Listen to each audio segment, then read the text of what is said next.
Hello and welcome to episode 74 of Mo Money, the investing and economics show for millennials by a millennial, where our goal is to educate, entertain, and empower a new generation of investors. I am, of course, the fountain of knowledge, the host, MC Mo. Now, let's get to the money. Last episode, we discussed the government guaranteed jobs program, and a lot of you guys said it was an amazing, fantastic episode, so I definitely appreciate that.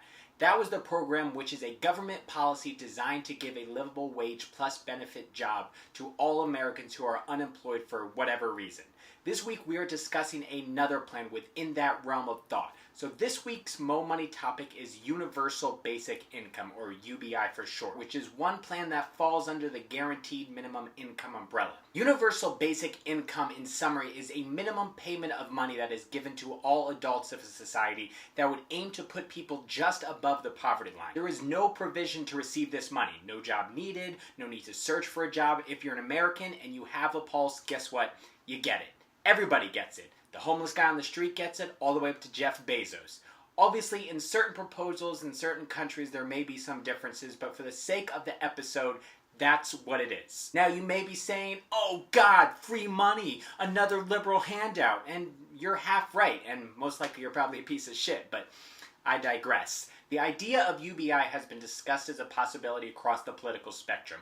Of course, you have Bernie Sanders supporting it because he just supports anything where you just give free stuff away to people, Elon Musk, and Mark Zuckerberg. But the idea of a guaranteed minimum income was even championed by the likes of Richard Nixon.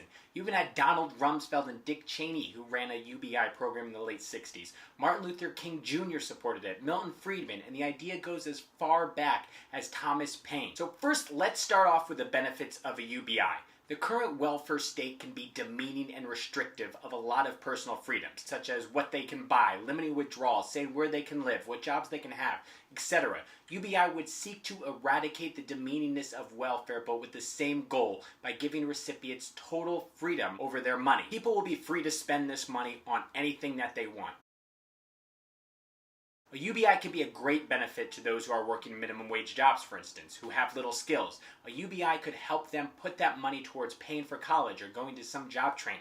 A UBI could help single parents work less so they can raise their kids more, which is proven to help improve children's school performance. A UBI can also help America's working poor accrue assets, providing them some financial stability. This would lead to less stressed workers, a health benefit to the economy.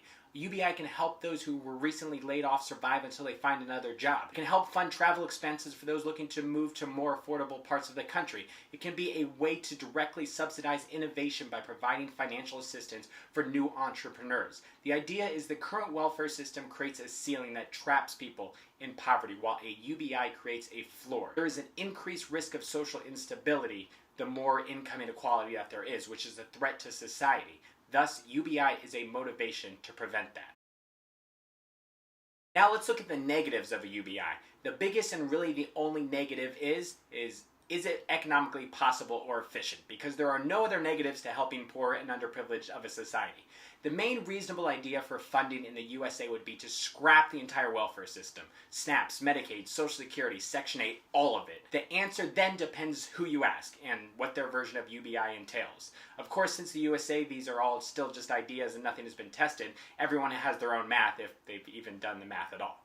Some say by replacing all existing welfare programs and closing government agencies, there would be more than enough money to implement a UBI nationwide. By other calculations, it would suck up all the government's revenue, but that's the thing about math and model theories. You can warp them to support your point however you want.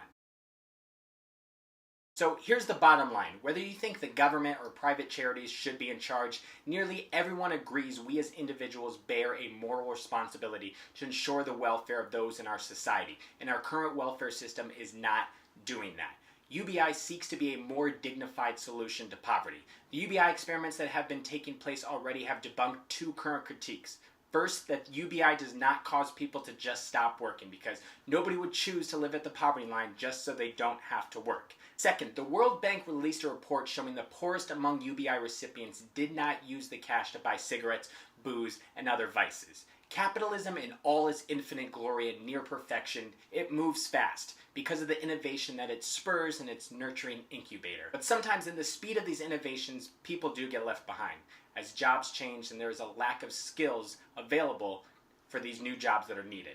I don't believe that robots will take over the labor market. Humans will always find a way to create new jobs. But in the meantime, UBI could help those who have been left behind to regroup, retrain, and participate in society once more, and ensure the further growth of this amazing country, and ensure that capitalism has the workers to help it do what it does best, which is innovate, push man further into the future, and just all around kick ass. Thank you so much for watching another episode. You can find new and classic episodes of Mo Money right here on YouTube. For now, don't forget to like, comment, subscribe, share, follow me on Twitter, follow me on Instagram, like me on Facebook. Check out themomoneyshow.com.